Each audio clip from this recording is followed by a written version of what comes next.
Good morning, good afternoon, good evening, ladies and gentlemen, wherever you may be in the world.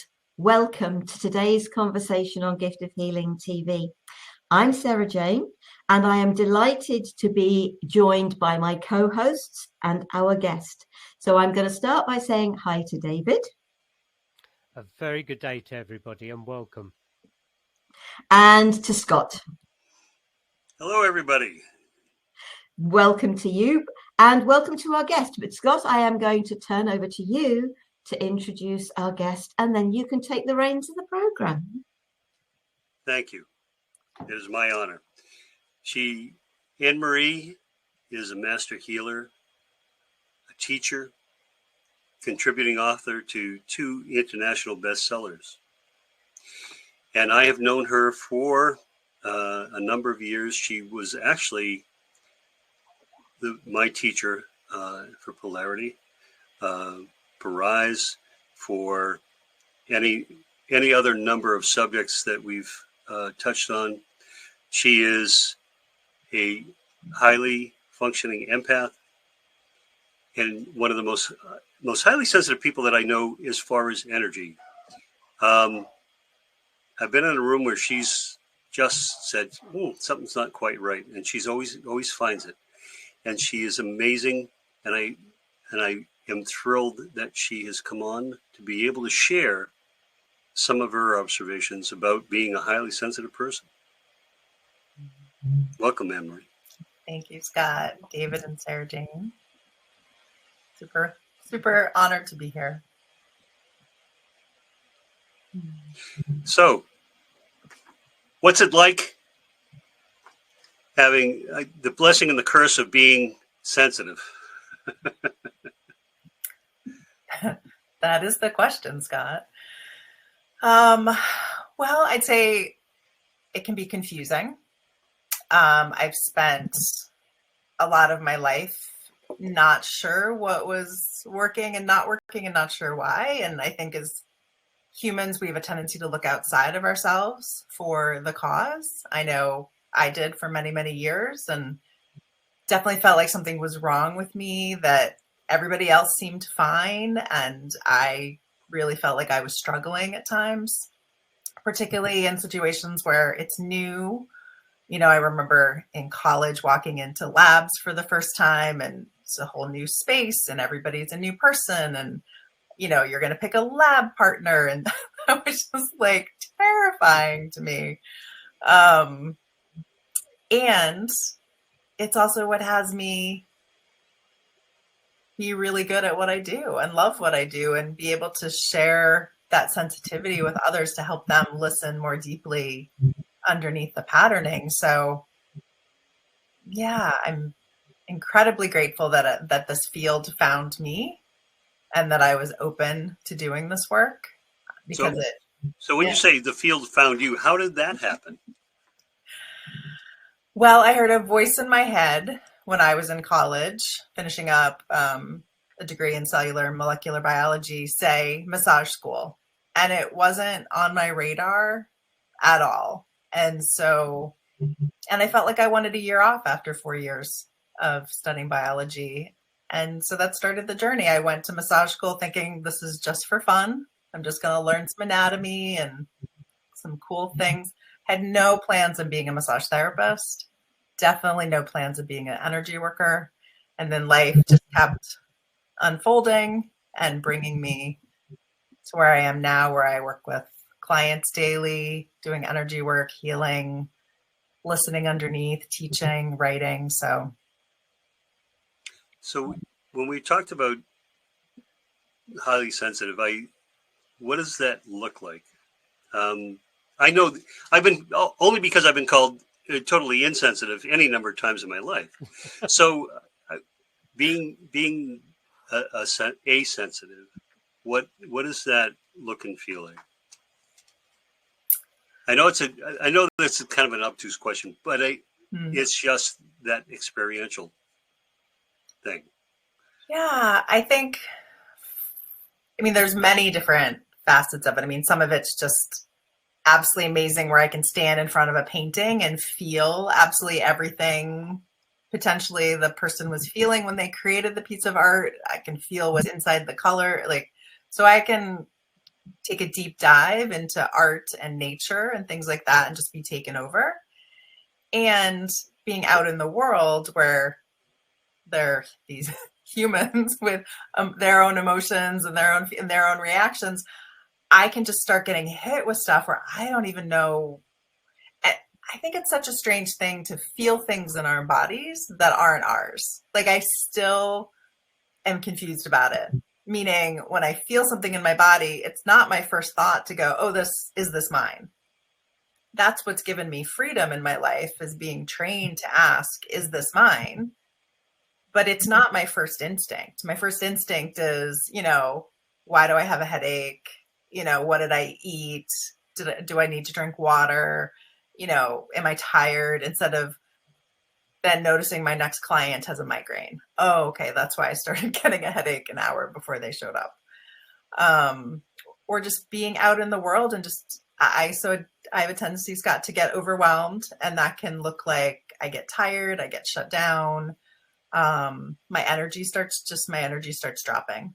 And so I have to kind of make choices around that. In certain situations, I just choose not to put myself in anymore, like any big crowds, a lot of noise. Although I love dance class.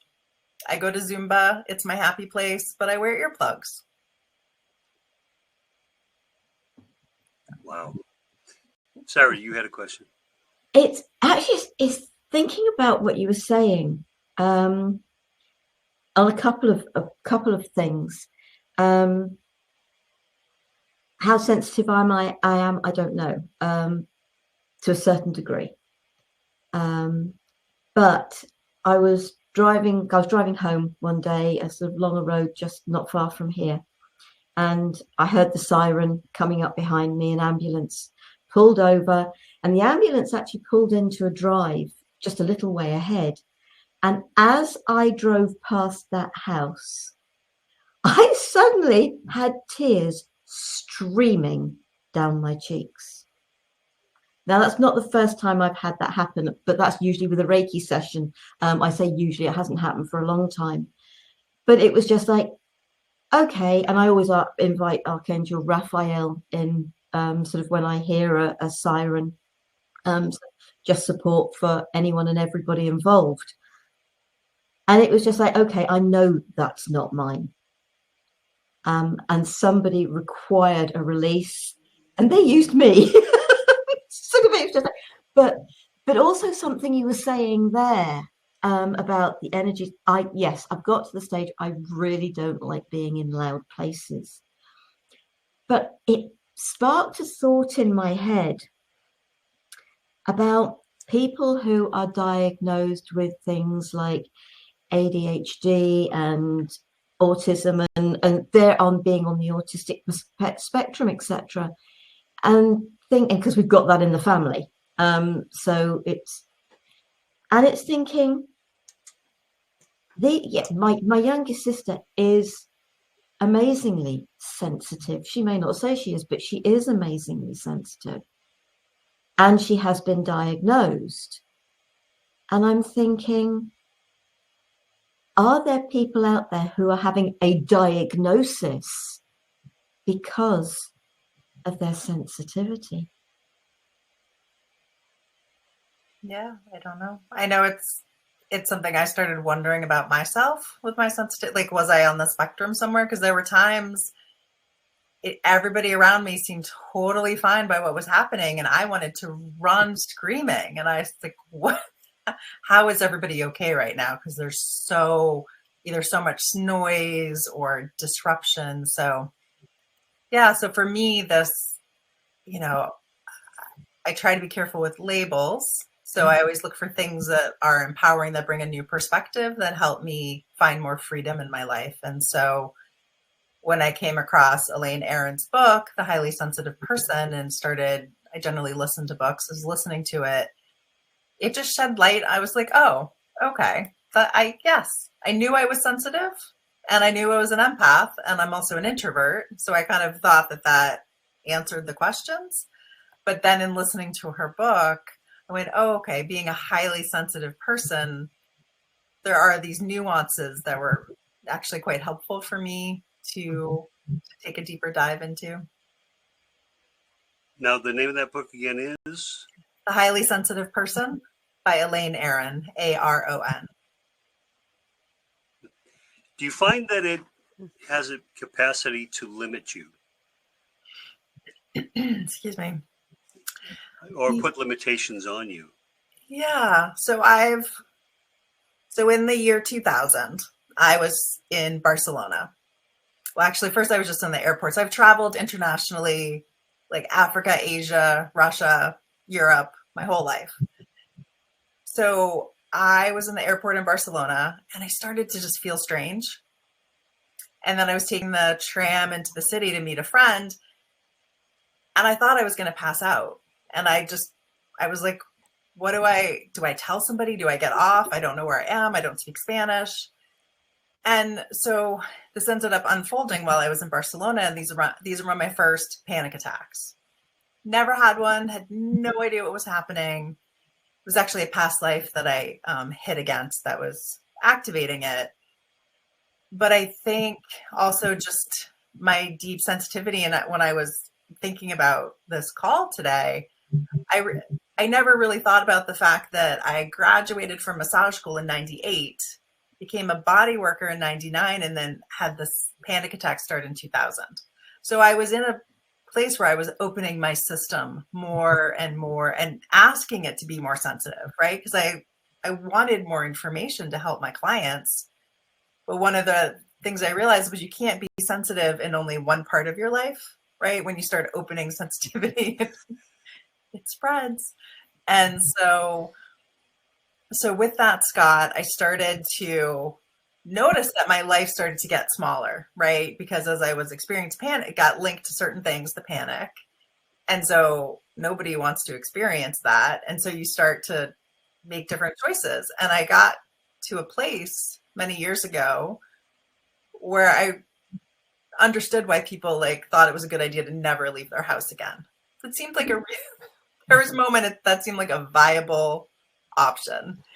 And I just remember thinking, okay, that is not okay. That's not the direction my life is going to go. And then with COVID, there were parts of that I really have to say I actually enjoyed being, an introvert. I was like, okay, I don't need to have plans on the weekend. Oh, thank God. Nobody's going to ask me what I'm doing. And, I don't have to have some great answer. I loved that. And I started to notice that I was enjoying it a little too much and I could feel the nervousness in my system. And so one of the things I do is I purposely travel. And I haven't had a panic attack in a long time. I have a lot of skills and healings that have, healed that. And I share that in the online course that I've created for highly sensitive people. But it's a very specific choice I make. I leave shortly for, some time in Europe and I can feel the anxiety. I'm going places I've never been. I'm putting myself in situations that I don't like when I can't think through something, right? Or see that I've never been somewhere and I can't figure it out ahead of time. But what I noticed when I went to Ireland last August, there was a couple of friends I stayed with. I didn't even ask them where I was sleeping. That is unheard of. Normally, I really like to know, okay, I didn't even know if I had my own bedroom. I didn't know if it was a couch. I had no idea. So it was really interesting to notice that the anxiety is not running the show anymore. I'm able to just say yes to things. And so I keep making sure that I'm trying enough new things without doing things that really don't work for me, like a concert. Even though a part of me would love to go see Pink live or, certain concerts, I'm not sure that's the best decision for me. You overwhelm. Yeah, I'm not sure I would. Maybe with earplugs, maybe sitting towards, I don't know. I'm not sure yet. David, you look like you were going to say something. This is so fascinating because I can relate so much to what you're saying. I've always been really sensitive as a child and all the way through. But then when the work started, as you say, everything opens up and your sensitivity doubles and trebles. And it's not just one thing.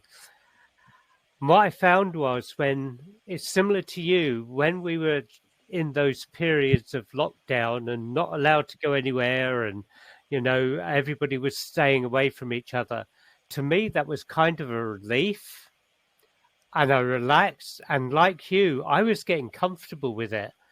But then that came as a problem, because when we started going out again and people were happy to come and see you and speak to you, I started getting the anxiety and the panic in. So, although that was a nice space for me, since for a couple of years, that anxiety and panic has been with me. But it's getting easier because I have been given tools that can really help. And it does feel like you're on the spectrum, because you are rattling so much. That's the only way I can describe it. And I hide away from going into town unless I really, really have to. If I go out, I just want to go out into the trees and the forests, and where there is unlikely to be too many people. Yet my job is working with people. So it really does play havoc. But I've got my tools now that I've been given by a mindfulness teacher, which is really helping. And like you, I couldn't get to the car. I don't drive, but I couldn't get to, if anybody was taking me anywhere, and I had to think through. I had to do where I was. So this is where everything is, so I can go to it. And that, it seems to be a common thing from what you're saying. Yeah. We've got a message from Louise. Hi, everyone. Totally resonating with this conversation. And Louise and the rest of you, if you've got an actual question, please feel free to ask it. I am going to just chip in here in respect that I know I mentioned about the spectrum, but I know exactly what you're saying about labels. I really do. My youngest sister, and when she got her diagnosis, it wasn't about, problems. It was just like, now I understand why I have been the way I am, why things are the way they are. Now I've got an understanding, and she was diagnosed really late. She was only diagnosed in her 50s, and she'll be 60 this year. So, she hasn't been diagnosed for that long. But you talked about sort of, yes, I've got this happening, I've got that happening, I've got the other happening. If the timing gets thrown out, she's then chucked out of her, well, not comfort zone, out of her comfort. It's really important. And I don't know why that thought came to me, but suddenly, with listening to what you were saying, is it about the spectrum, or is it just about being highly sensitive? But if there is a label that supports you to be able to live your life better because of an understanding of how you are and what's going on in your life. One of my nephews has also been diagnosed, and when she said about the label, she said, "Oh, labels, because labels can hold you back." But actually today, what's the terminology that is used? Neurodiversity. Businesses, work, they are having to be more open to neurodiversity. So if that supports people to be, and we have to accept who and how we are, and if there's something that can support us to live our lives more fully. I'm not going to say need a normal life, because what's normal and whose definition is it anyway? But yeah, I think it's really important. And I wonder whether there'll be people who I hope will listen to this, and it's just like open them up to maybe there's more to this. Just a thought. Yeah. Yeah, no, I definitely think it can give us permission. Like that's what I feel like now, is I have permission to be sensitive. Yeah. And to schedule my life in a way that works for me and not apologize, where before I thought I had to change myself to go with the group. But I also wonder how many other people were feeling the same way. And like my favorite Al-Anon saying, right, is not to compare your insides to other people's outsides. And so we're all sitting there comparing our insides to other people's outsides, thinking everybody else looks fine. What's wrong with me? But yeah, I think a lot of us, like the fluorescent lighting, right, the flickering in that, like I literally forget, because my world is choreographed, right? Like my office space is curated for me and for my clients to create, the lighting that's soft and the music that's soft. And, I'm really like in charge to the degree that I can be of the environment. And then I go out in the world, and sometimes I'm just like, how are you all moving through this environment with this flickering lights? And like I go into restaurants, I'm like, do they not want us to talk? Like I'm just really confused because I can't hear anybody across the table, and I thought we were here to connect, and I'm feeling more and more disconnected because I'm using so much energy to try to listen that the enjoyment is disappearing. So I think that we could learn a lot. I think there's a lot of people out who are sensitive to a different degree. And I think a lot of us aren't enjoying how much sound and light we're hit with all the time. And I think a lot of people don't realize how much they're being affected. Pretty amazing. I want to let everybody true. know. I think when I was out. I'm sorry. Go ahead, David. Go on, Scott. Sorry. I was waiting. I forgot about the delay. Oh, we were talking about the delay, yes. Please, you were about to add something. It's like when I do go out, if I'm going out for a meal, I have to be in what I call a safe pace for me.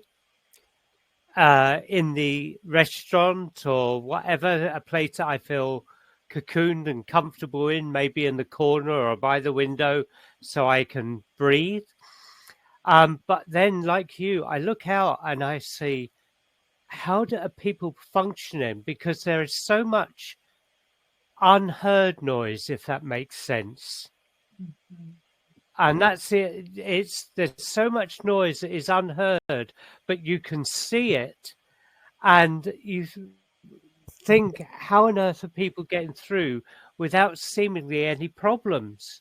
And sometimes you think it's really good being sensitive, especially in the work that all of us do. But then you think, sometimes I wish I wasn't so sensitive, and you just look at people and think, how tough is that skin that they're not aware of what's going on and what's battering them, but it's still having an effect. All that noise and, say, the strobe lighting, that's still having an effect on that person's spiritual, emotional, physical well-being. And if they were aware, they could be helped so much better for their own support, couldn't they? Yeah. So I have had the great honor of being taught by this young lady here. And she finds a way to tune into, there were, I think, 16 people in the room, and she had a way of tuning into each and every person individually as well as a group at the same time, which is kind of like juggling 17 elephants. at the same time, and keeping them all in a row and knowing each and every aspect of each elephant and being able to determine each elephant, their name and history and everything about them. And this blew me away, that anyone could juggle that much energy, that much information at that high vibration. And I learned just through observation and kind of helping with classes by feeding energy in, about how to simplify everything around you. She allowed me to understand energy. She allowed me to understand how to, instead of control necessarily energy, how to just access and listen. And it's that lack of control that I have in everything in my life now, and I allow more. That makes life so much simpler. What is it that you're teaching now? What do you have? What is your having known Anne-Marie for years, she always has the next. She always has that next step. Anybody on this journey knows that, when I first got into it, I thought it was just, gradual steps and it goes like this. And everybody just shook their heads. No, it kind of does this. No matter what you do, you always follow a different path, or a path that's interesting, or a path that piques your curiosity. Where are you now, currently? Yeah, that's a good question, Scott. Well, and thank you so much for reflecting back some of. I always find it fascinating to hear what other people are experiencing, right, in the same room I'm in, whatever role I have. I find that's helpful for just my processing ability, kind of what we're speaking to, the sensitivity. Like, it helps me calibrate a little bit more easily. So where I'm led is generally wherever I'm struggling, right? So wherever I'm at my growth edge, that's generally where my attention is. So my attention has really been on overwhelm. And I think that potentially a lot of us have coming out of COVID, because even though we spoke about some of it was really lovely, we were still bathing in cortisol for like 3 years, right? So even though I kept disconnecting as much as I could and not listening to the news, I don't know about you guys, but one of the things I found that was so challenging is that for the first time, what every client was struggling with was the same thing I was struggling with. So normally, right, when I'm working, my client struggles, it's their own life, and I can be empathetic and I can connect, but there's a separation. And I started to notice during COVID that, because they're bringing up political stuff, and just, I really had to keep like breathing and calming myself down, because they would start to talk about topics that were also activating to my system. And right, you were talking before, Sarah Jane, we were talking about detachment, and I was getting, I was like, they say once cortisol levels start rising in one person in the room, it starts rising with everybody. So you really have to. So that was extra challenging and a little interesting. So I found that often we just had to kind of talk some stuff through, like, blah, just get it out, and then we could settle and get into the healing session. So I've really been looking at, again, the places I'm struggling, and there's some just, it's a little embarrassing to say, but there are just some places in my life that like opening the mail and staying on top of the mail, staying on top of my emails, and just certain like basics staying on top of, I just find incredibly challenging. And it's not a new challenge, but I feel like, okay, I'm 51 years old. When does this get easier, this adulting thing? It doesn't. Darn it. Sorry. Thanks, David. Thanks. I know. So anyways, I would like it to be a little bit easier, maybe. So that's where part of where I feel like, looking at being a highly sensitive person, some of it's just making more sense. I feel like now I'm being kinder with myself. Like, okay, I'm overwhelmed. Like if I've just spent a day taking care of other people and having my entire nervous system tuned in to how I can support them and be of service, then turning around and like cleaning the kitchen and taking care of, like, it just, that's not what my nervous system is needing to like relax and reset. And it can look like, I feel like so much of our culture, I can speak more for American culture, right? Is we're supposed to be doing things all the time, right? Like heaven forbid we're doing nothing. And I've found that I really need to have good good chunks of time where I'm not doing anything. I have to let my nervous system just relax and reset. And even though I've kind of known that and I'll speak it to clients, there's still a part of me that is judging myself if the activities of daily life aren't being taken care of the way I think they should be. Like if I feel like I don't want somebody walking into my house because my kitchen's a mess or, paperwork strewn around, I want to like look good, right? So yeah, so that's really what I've been looking at, Scott, is how do we support ourselves? How do I support myself? And how do I support other people with overwhelm? And being kinder to ourselves, having more spaciousness, but also like David was speaking to, what are the tools that can help reset the nervous system, help us to calm, center, balance. So that's why I created an online course about it, about being a highly sensitive person and basically everything I've learned. Because even though I didn't have that like label before, that's what I was managing, right? My whole life was being highly and just constantly being, I think I've spent a lot of my life overwhelmed. Yeah. Thought that came to me,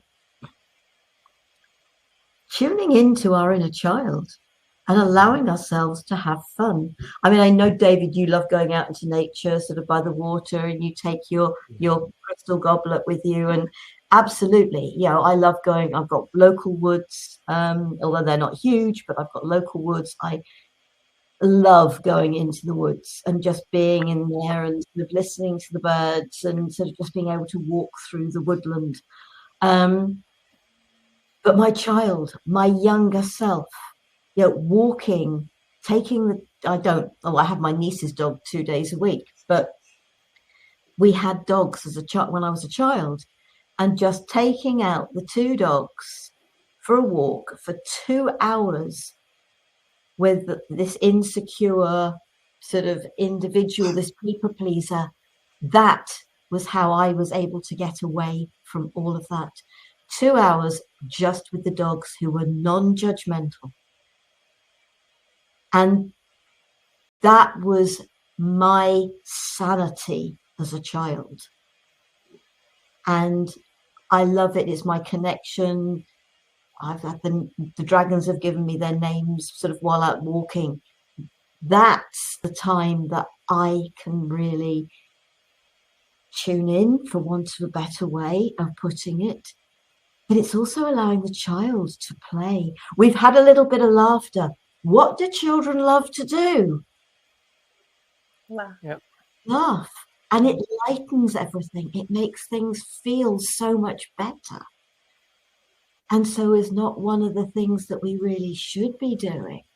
Get your wellies on, go and jump in a muddy puddle, sort of in the autumn, let where the leaf or fall.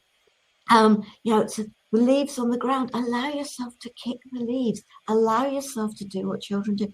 If you live by the seaside, which I do, but I'm not a great lover of the beach, never have been. I love the moorlands more. But go down, let yourself be barefoot in the sand. Get an ice cream or a candy floss or something. Just allow yourself to do what your child would like to do. You can do that at home. Get yourself, just allow yourself to draw, to paint. Doesn't matter whether you're any good or not. Just something that your child, your inner child, would like to do. And is that not a freedom that we're giving ourselves from anything and everything that is going on in our world?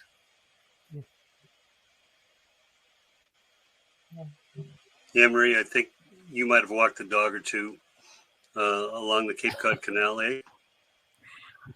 Yeah.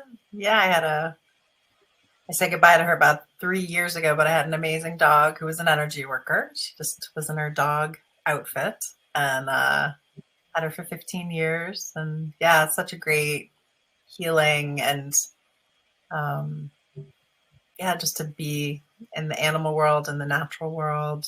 And I loved watching her explore.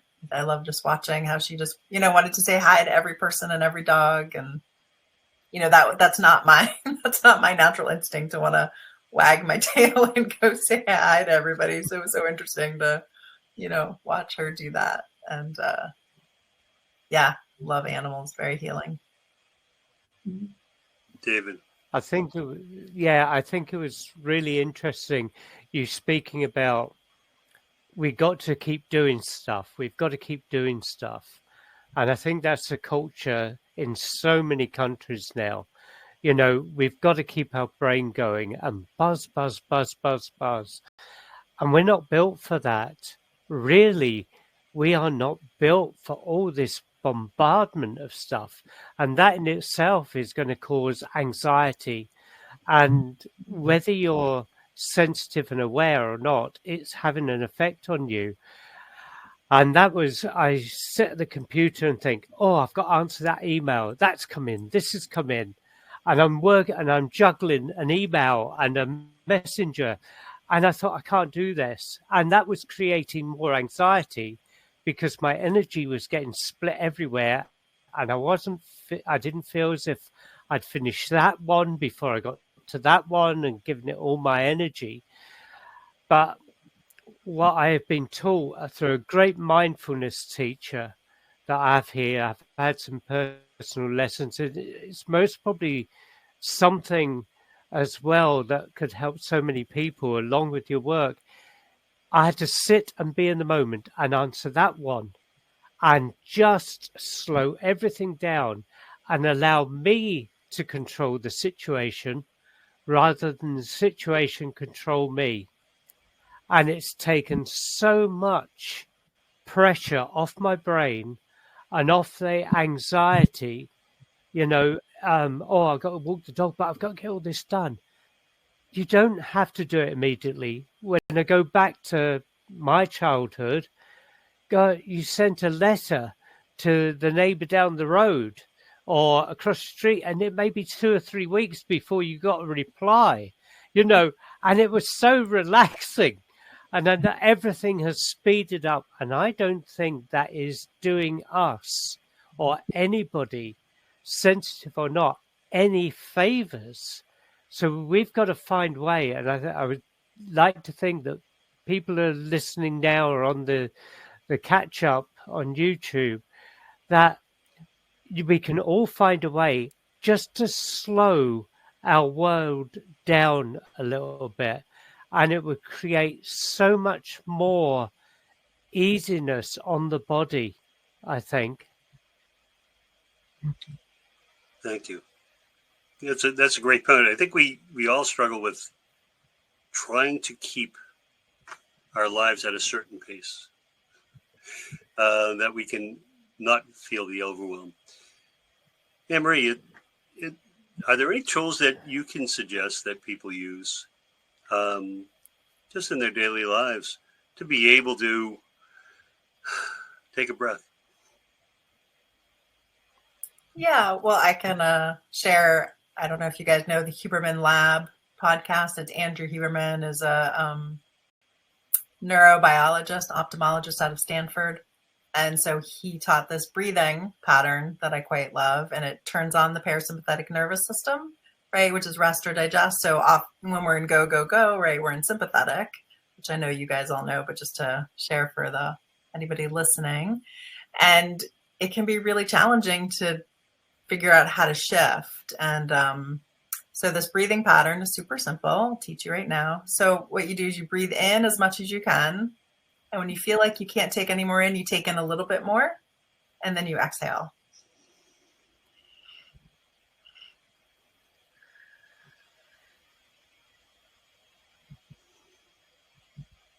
I feel myself shift after one breathing pattern like that, but generally I recommend doing it 2 or 3 times so we can do it again.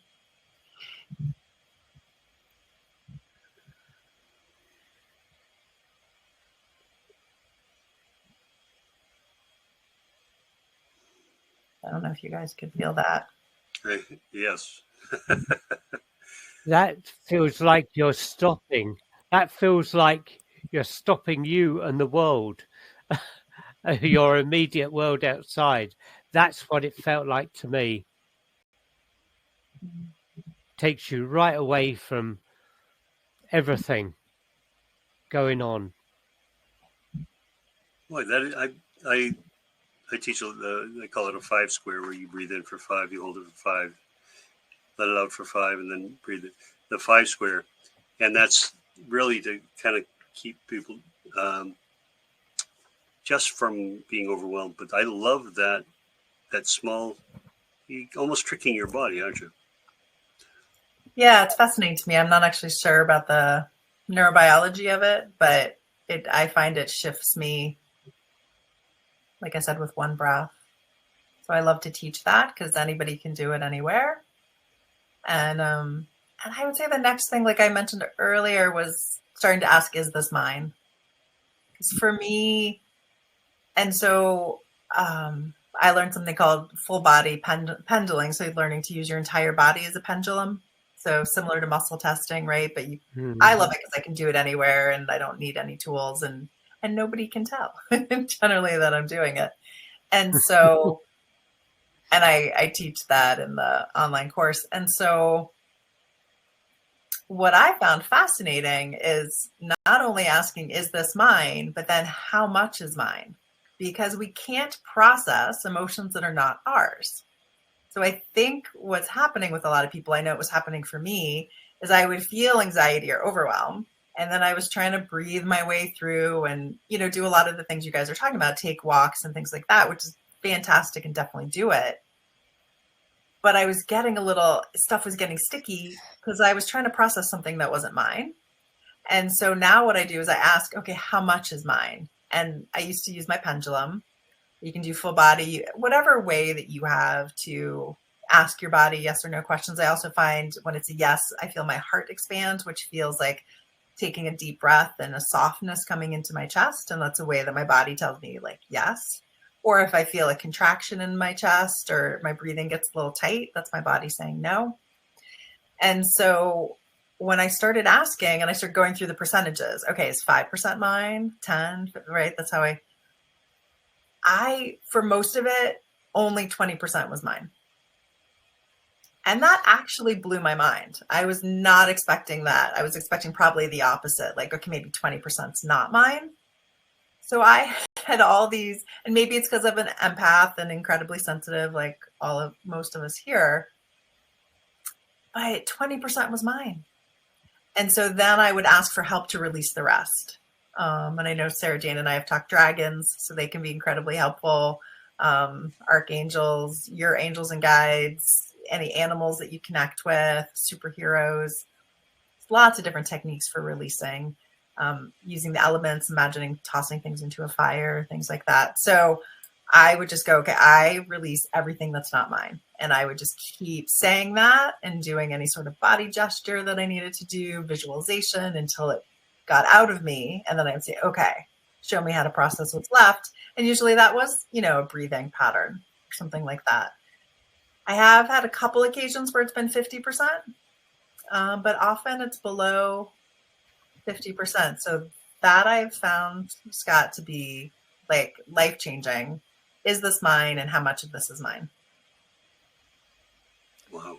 That's really interesting because, like you say, when you're empath or whatever, you walk into town and somebody drop their energy on you because you've got a bit of light, even though they're just walking past you, or you're standing in a queue in the pharmacy or whatever, and there's all that sickness that's what the biggest thing I found, standing waiting for my medication, and you've got all that illness around you and you come out feeling worse than what you did when you went in for your medication. And that's a great way to find out how much of this energy at the end of the day that you're carrying is not yours, you know? And it might surprise a lot of people how much they are carrying for each other. How much protection do you use? For myself? Hmm? Yeah.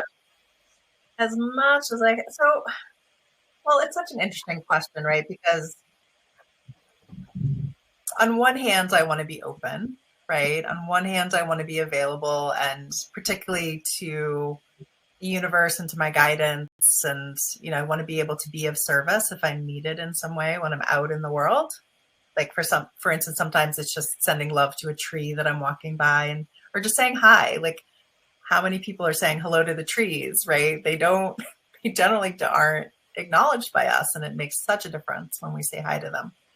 So I don't want to be so shut down, but there are times I find myself like I just want to like armor up and just I have that look on my face like nobody talk to me, right? I'm not available for I actually loved the masks. I got ones with bling all over them with like rhinestones, but I actually kind of liked that I could go in the grocery store and just hide. Like actually I'm admitting that I like breathing too, but they were ones that were pretty breathable. So yeah, and I also use extra, like I'm wearing an EMF Wi-Fi 5G protection pendant, just being on the computer. My house is protected.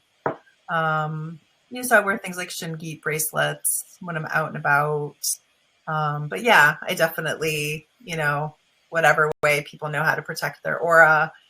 And I find intention is so powerful, right? And saying out loud what we want and don't want. So I don't always remember, to be honest. I feel like I have a energy worker mode and a street mode, and they don't always talk to each other. So I feel like when I'm in work mode, right, I have very particular practices that I have in place to, like when Scott was talking about, a classroom with 16 people. What he's not saying is there's a very clear container and intention that is set and held very strongly in that kind of environment. So part of me loves that, right? Because I'm in charge, right? And I always say you want to be clear who's invited to the party. So in those situations, I'm really clear. But sometimes when I'm just out and about in the world, I forget to use that same intentionality to how I'm moving through the world. But I'm sure we all have some great tricks. So yeah, I have ways that I clear my aura, and sure a lot of you have the flaming layer, so the fire ring, right? I'll activate that in my system for protection. You have one, Sarah, that you particularly like? Yeah, no, I in fact I've sort of just got the dowsing pendulum out because I was listening to what you were saying. It's about that being sort of still wish to be open. And Archangel Michael has a deep blue cloak of protection. I ask for that every day. And so I've just asked the question, and sort of my yes tends to go like that and my no like that. Whoops, sorry. Yeah, I even apologize to my pendulum. I apologize to everything. And it was just like, okay, so if I ask Michael for deep blue cloak of protection, does that stop me connecting with the people I'm meant to connect with, experience the energies I'm meant to connect with? It's not going to answer me now. Are you going to answer me? What's the answer? No, it doesn't prevent. And it's just something, it's like I have to put my roots down every day. Otherwise, I'm going to be given lead boots because I'm meant to be here. So it's just knowing that there are things that we can ask support from our guides, our guardians, our angels. Archangel Shamuel is the pink bubble of love. Sort of people have different things. When I'm working, I tend to like to put a healing and cleansing fire around the therapy couch and a healing and cleansing spring for underneath. So any energies that the individual is ready to let go, they are cleansed either by the fire or the spring as they leave. I'm a great one for releasing to the light with love. It's about, for me, being able to let go of things, but knowing that if there's any negativity within that, that is cleansed, and that negativity cannot go out and affect anybody else, which for me is extremely important. So it's released to the light with love. That's why the pink bubble of love from Shamuel. But the deep blue cloak of protection is something actually twice a day. It's just part of a ritual for me. Same as roots down, and connecting with source. I think there's an awful lot, but go with what resonates with you, what speaks to you. If you've heard of something else, sort of, and then make it just a part of the routine. If it's coming from the energies of love, I don't believe it is going to stop you from connecting with the people and the places and the things that you are meant to. You will still touch those lives. The protection isn't about stopping you from living your life purpose. It's just keeping the energies out that can prevent you from living your life purpose. Yeah. Thank you for that. You always have a way, by the way, of I don't want to call it soft pedaling, but explaining in such a easy manner that even if I wouldn't agree with you, I end up agreeing with you. You have that way about you, Miss Sara.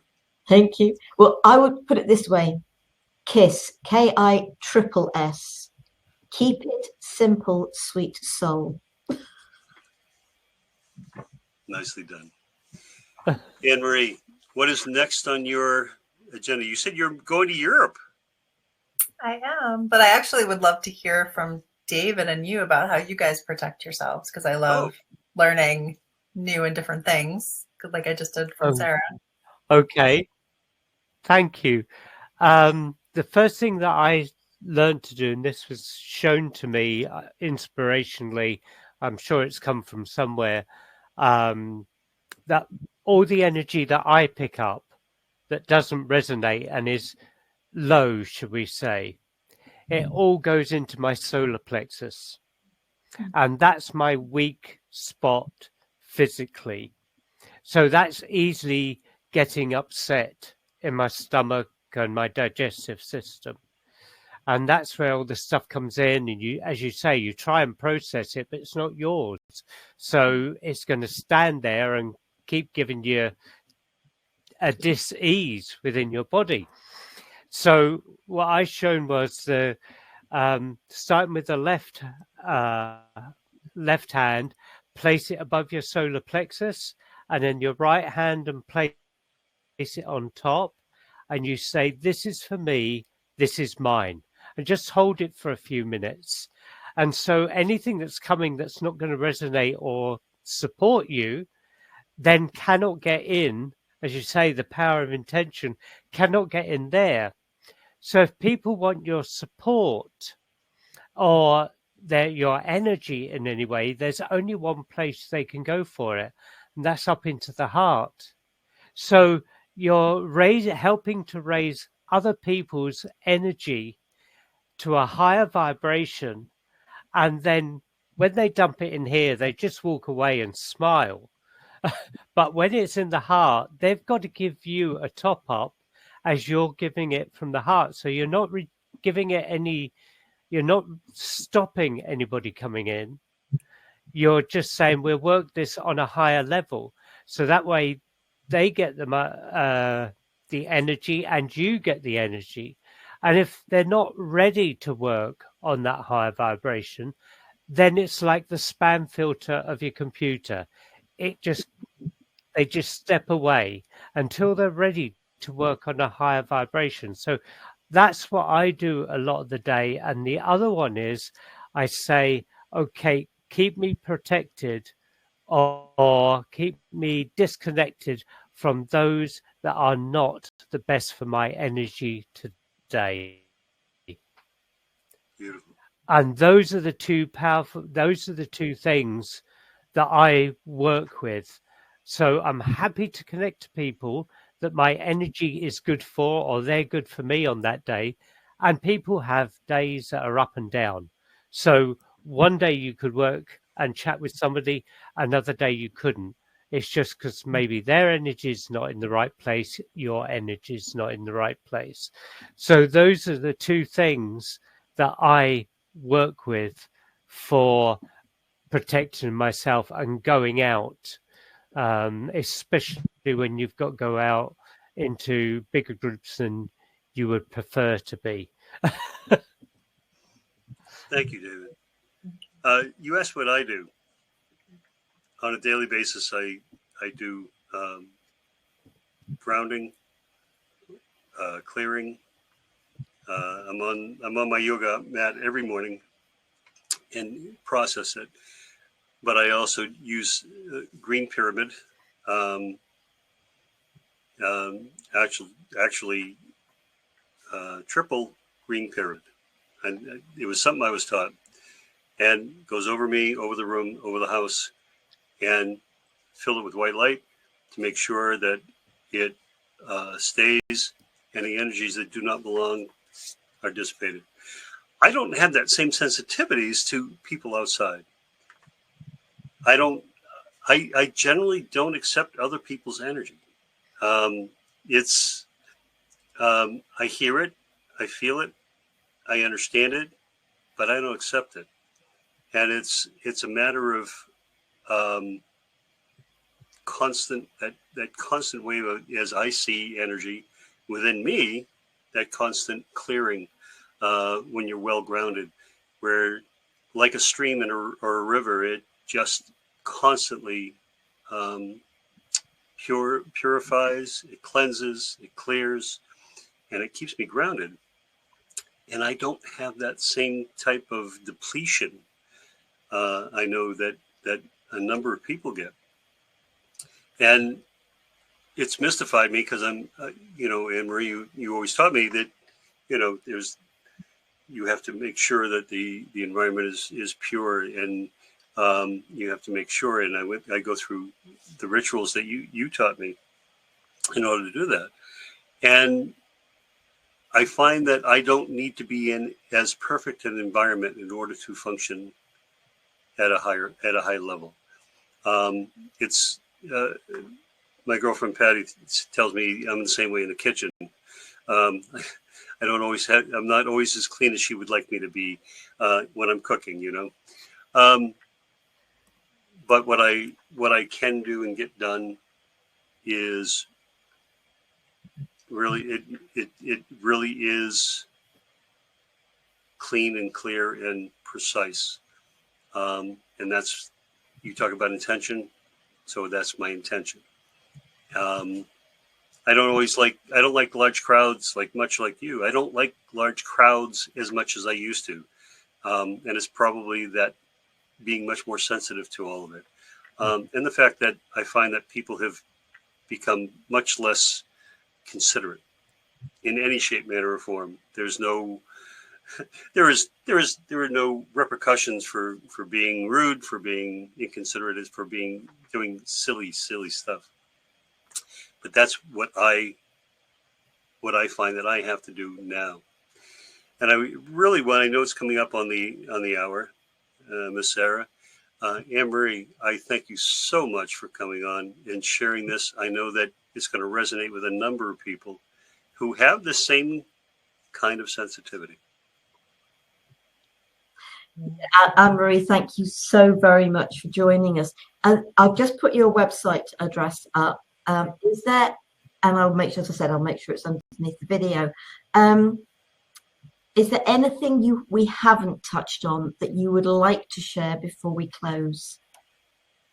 Only one last piece when Scott was asking like what I'm up to next with my travels is, so I'll be in France for a month. And one thing I've been called to do is to visit sacred sites and do long distance group energy healing. So when I was at Sacre-Cœur, Christmas Eve, I did a group clearing and I asked the space for permission, and it was just incredibly powerful. So I'm excited to travel, and I'm going to visit Mary Magdalene's cave and Sacre-Cœur again and some others. So I'm kind of like on the lookout for sacred spaces while I'm traveling, which is like really speaks to my highly sensitive, like I feel like I get to now use that part of me for a very specific reason, instead of just not being sure how to be a tourist in a new place and, you know, just kind of getting swept up in the energy. I get to focus and go, okay, I'm here to eat amazing food and see the sights, but I'm also here to tune in to the energy and feel into where's the highest energy that would support